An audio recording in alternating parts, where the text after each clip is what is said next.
Hello everyone, কেমন আছো সবাই? সো গাইস, আজকে ভাবছি রসমালাই বানাবো পাউরুটি দিয়ে, দেখি কেমন হয়। তাহলে চলো এক্সপেরিমেন্ট শুরু করি। প্রথমে কয়েক পিস পাউরুটি নিলাম, তারপরে একটু সাইডে যে ব্রাউন কালারের অংশটা কেটে ফেলে দেবো। তারপর মিক্সিতে দিয়ে এগুলো গুঁড়ো করে নিলাম। যে মিক্সিতে দিয়ে দিলাম সবটা, মিক্সিতে দিয়ে এখন আমি সব গুঁড়ো করে নেব। গুঁড়ো করে নিলাম সব মিক্সিতে। এখন চলো গ্যাসটা জ্বালিয়ে নিলাম, কড়াইয়ে বসিয়ে দিলাম। এখন তাতে জল দিয়ে গুঁড়ো দুধ দিয়ে, যেহেতু আমার কাছে লিকুইড দুধ ছিল না, তো আমি গুঁড়ো দুধ দিয়ে করে নিলাম। জলটা একটু গরম হলে এর মধ্যে গুঁড়ো দুধ দিয়ে নাড়িয়েছি। এই যে এর মধ্যে দিয়ে দেবো চিনি, 4 চামচ চিনি দিয়ে দেবো। তার মধ্যে 1 চামচ ঘি দিয়ে দেবো। ভালো করে নেড়ে নেব। ভালো করে নেড়ে নিয়ে দুধটা ফুটিয়ে ভালো করে জাল করে এর মধ্যে এখন দিয়ে দেবো গুঁড়ো করে রাখা পাউরুটিগুলো। দিয়ে দিলাম পাউরুটিগুলো।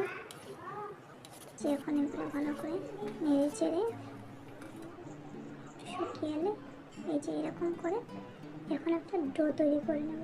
তো ডো তৈরি করতে হলে এর মধ্যে দিয়ে দেবো সামান্য পরিমাণ 2 চামচ পরিমাণ গুঁড়ো দুধ দিয়ে এগুলো ভালো করে একদম চটকে নিতে হবে। এই যে এরকম করে চটকে নিলাম। তারপর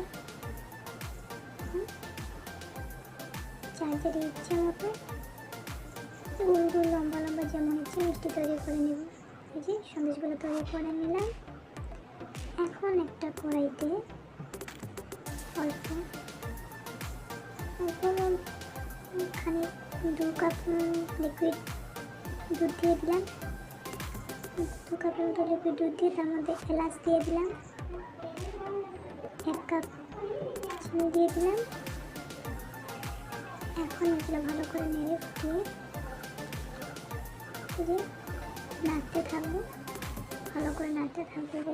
ভালো করে ফুটে এলে যখন দুধটা হাফ পরিমাণ হয়ে যাবে, গাঢ় গাঢ় হয়ে যাবে দুধটি,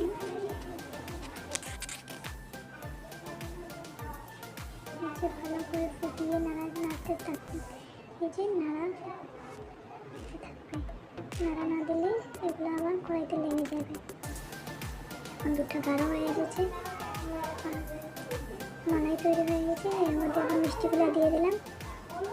এই যে সব মিষ্টিগুলো ঢেলে দিলাম। দেখি কেমন হয় আজকের এক্সপেরিমেন্টটা। সো যদি আমার ভিডিওটা ভালো লেগে থাকে লাইক কমেন্ট শেয়ার অবশ্যই করবে।